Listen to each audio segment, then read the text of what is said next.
नमस्कार, मैं हूं सीएस राघव चतुर्वेदी और खाता गुरु टैक्स एक्सपर्ट की इनसाइड द बिजनेस लोन जो सीरीज हम कर रहे हैं उसका आज ये सेकंड वीडियो है। तो जब फर्स्ट वीडियो मैंने बनाया था तो कई लोगों के ये सवाल आए थे कि भाई आपने टर्म लोन के बारे में जो भी बातें बताई वो समझ में आई, लेकिन प्रैक्टिकली ये कैसे होता है, बैंक को हम कैसे इस टर्म लोन की कैलकुलेशन करके दिखाते हैं, इंटरेस्ट कैसे कंप्यूट होता है, या फिर आपका खुद का कंट्रीब्यूशन और बैंक का मार्जिन कैसे निकलता है, ये सारी चीजें जानने वाली थी और इसी के लिए आज मैं ये वीडियो बना रहा हूं।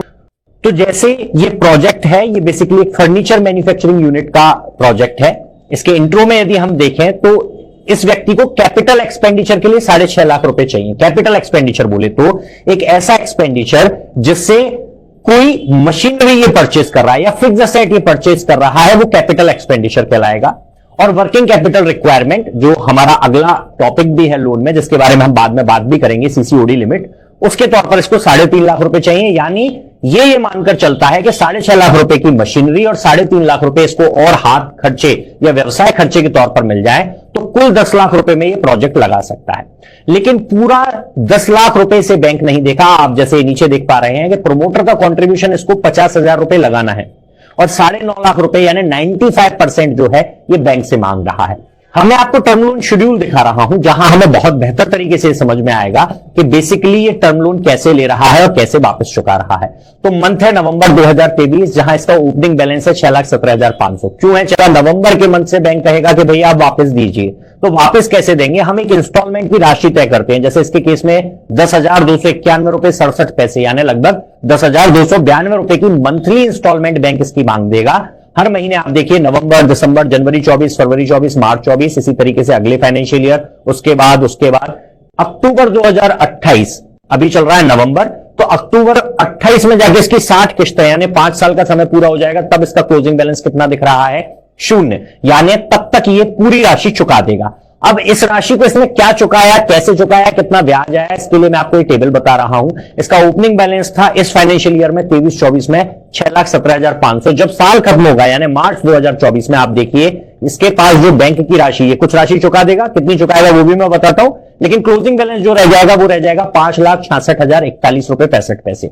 इसमें इसने ब्याज के तौर पर कितनी राशि देनी है? 28,477 रुपए 90 पैसे यानी 28,478 रुपए, और मूल्य के तौर पर ये 51,458 रुपए देगा। इस तरीके से ये टोटल रीपेमेंट इस साल में 79,936 रुपए बैंक को करेगा, लेकिन जो मूल चुकेगा वो चुकेगा 51,458 रुपए का। बचा कुचा ब्याज के मद में ये राशि चली जाएगी।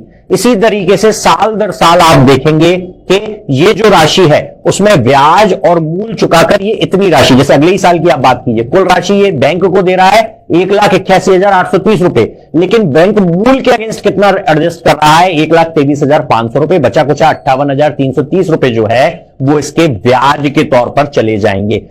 यहां ब्याज की रेट की बात करें तो 11.45% पर एनम की रेट से इसे ब्याज चुका रहा है। अब यहां 2-3 तरीके के वेरिएशन होते हैं जिन्हें भी मैं आपको यहां बता दूं। कई बार बैंक शुरुआती महीनों में, क्योंकि नया नया यूनिट इंस्टॉल होता है, जरूरी नहीं है कि इंस्टॉल होते ही भाई आपका काम एकदम चलने लगेगा, लोग बहुत सारे ऑर्डर आपको दे देंगे, बहुत सा मुनाफा होगा और आप बैंक को पैसे चुका सकें। तो बैंक शुरुआत में 2 महीने 3 महीने का, और अगर लोन की राशि ज्यादा होती है तो शुरुआती 6 महीने तक का मॉरिटोरियम पीरियड दे देता है। मॉरिटोरियम क्या है इसके संबंध में वैसे मैंने एक सेपरेट वीडियो बनाया था, लेकिन अभी आपको सिंपल शब्दों में बताऊं तो मॉरिटोरियम मतलब राहत का वो काल जहां पर बैंक आपसे मूलधन वापस नहीं ले रहा है, सिर्फ ब्याज ले रहा है ना। तो हो सकता है शुरुआती 3 महीनों में हम इंटरेस्ट पे करते रहें और चौथे महीने से हमारा मूलधन वापस देना शुरू हो, तो ऐसा भी कई प्रोजेक्ट्स में तो इस वीडियो में हमने टर्म लोन की प्रैक्टिकलिटी क्या है, कैसे इंटरेस्ट कंप्यूट किया जाता है, कैसे वो मूल में मिलकर एक किश्त की राशि बनाता है, कैसे रीपेमेंट होते हैं, इस चीज को समझा। छोटे छोटे एस्पेक्ट हैं। मेरा प्रयास है कि मैं बहुत डिटेल्ड सीरीज बना सकूं, आपके हर प्रश्न को ले सकूं। तो आपके कोई और भी प्रश्न यदि इस संबंध में आते हैं तो प्लीज मुझे बताइएगा ताकि मैं उनके संबंध में भी वीडियो बना सकूं। धन्यवाद।